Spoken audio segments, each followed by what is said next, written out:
Bien que le problème de savoir si on a réellement la foi est assez rarement soulevé dans votre œuvre, je suis frappé quand je vois que presque toute cette œuvre est animée au moins par l'esprit du sacrifice.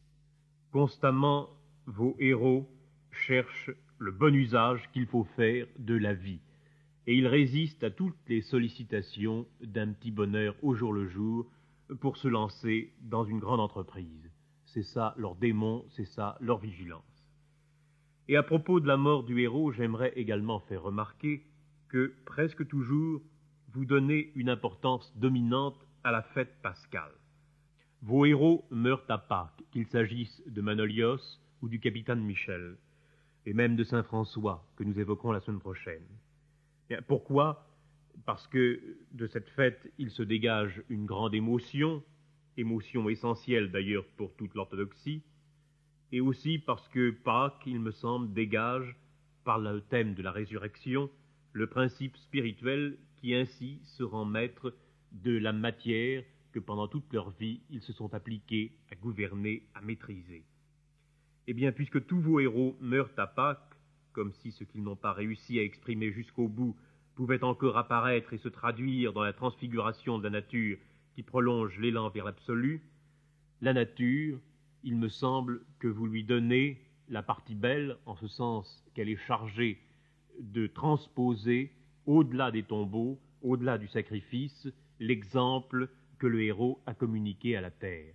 Et là, nous retrouvons le thème grec du culte des héros, un des thèmes fondamentaux de la civilisation antique, puisque les travaux récents l'ont prouvé, on ne trouverait pas le même thème dans des épopées germaniques, par exemple.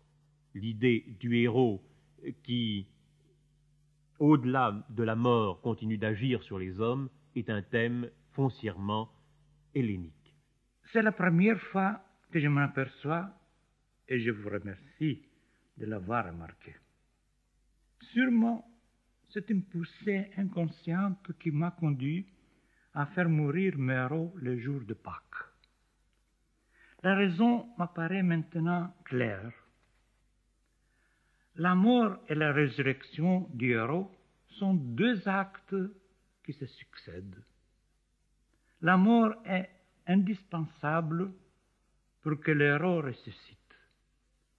Seule la mort peut lui donner la consécration suprême et faire d'un homme éphémère un symbole qui affronte le temps.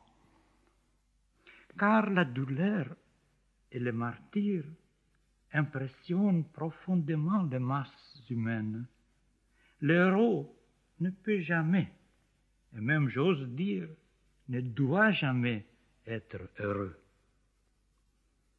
Pour l'accomplissement de sa mission, la douleur est un élément indispensable. La grandeur est triste, a dit Napoléon. Elle est surtout lourde. Une lourde responsabilité pèse sur les épaules du héros. Il a charge de milliers d'âmes.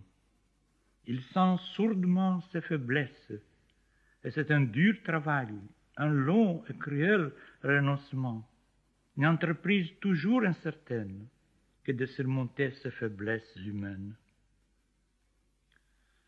Transformer les faiblesses en triomphe de la volonté, c'est dur, et le héros le sait. Il ne peut jamais être sûr qu'il ne succombera pas, et seule la mort, en mettant fin à sa vie, met fin aux dangers qui le menacent. Par la mort seul, le héros peut donner la preuve irréfutable qu'il a rempli sans trahir jusqu'au bout sa mission. D'un homme qu'il était, il devient une semence. N'est-ce pas là l'humble, mais précieuse et unique immortalité à laquelle l'homme puisse aspirer?